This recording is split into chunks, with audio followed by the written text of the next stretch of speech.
రేవంత్ రెడ్డి అన్న చాలా గొప్ప మనసు, కళాకారులను గుర్తించిండు.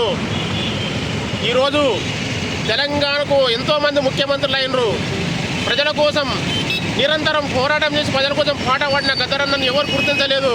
కానీ మన ముఖ్యమంత్రి రేవంత్ అన్న గుర్తించిండు గద్దరన్నని. ఏ విధంగా గుర్తించినంటే, ఎంత గొప్ప మనసు నీది అన్న రేవంత్ అన్న, గద్దరన్నను గుర్తించినవు అన్న రేవంత్ అన్న.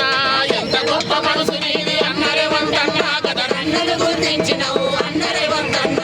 ఎంత గొప్ప మనసు నీది అన్న రేవంత్ అన్న, గద్దరన్నను గుర్తించినవు అన్న రేవంత్ అన్న. ఎంత గొప్ప మనసు నీది అన్న రేవంత్ అన్న, గద్దరన్నను గుర్తించినవు అన్న రేవంత్ అన్న.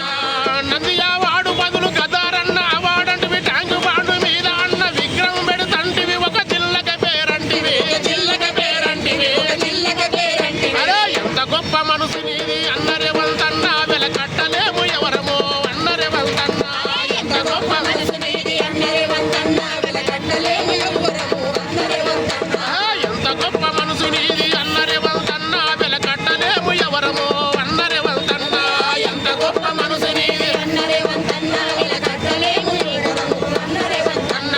తెలంగాణ పోరులోన ఒరిగిన మన వీరులను గుండెల్లో పెట్టుకున్నావు, గుండెల్లో పెట్టుకున్నావు, గుండెల్లో పెట్టుకున్నావు. కవులు కళాకారులను ఆదరించే మనసు నీది, ఆదుకునే గుణము నీది, ఆదుకునే గుణము నీది, ఆదుకునే గుణము నీది. అరే పేదొల్ల మనిషి వైతివో అన్న రేవంత్ అన్న, మా పోరు మాట వైతివో అన్న రేవంత్ అన్న. పేదొల్ల మనిషి వైతివో అన్న రేవంత్ అన్న, మా పోరు మాట వైతివో అన్న రేవంత్ అన్న. పేదొల్ల మనిషి వైతివో అన్న రేవంత్ అన్న, మా పోరు మాట వైతివో అన్న రేవంత్ అన్న. పేదొల్ల మనిషి వైతివో అన్న రేవంత్ అన్న, మా పోరు మాట వైతివో అన్న రేవంత్ అన్న. అందుకే ఇందిరమ్మ రాజ్యంలోన మా కళాకారులం అందరము 6 గ్యారంటీలను పల్లె పల్లె ఏ విధంగా తీసుకుపోతున్నామంటే, మన బతుకులు మార్చనీకే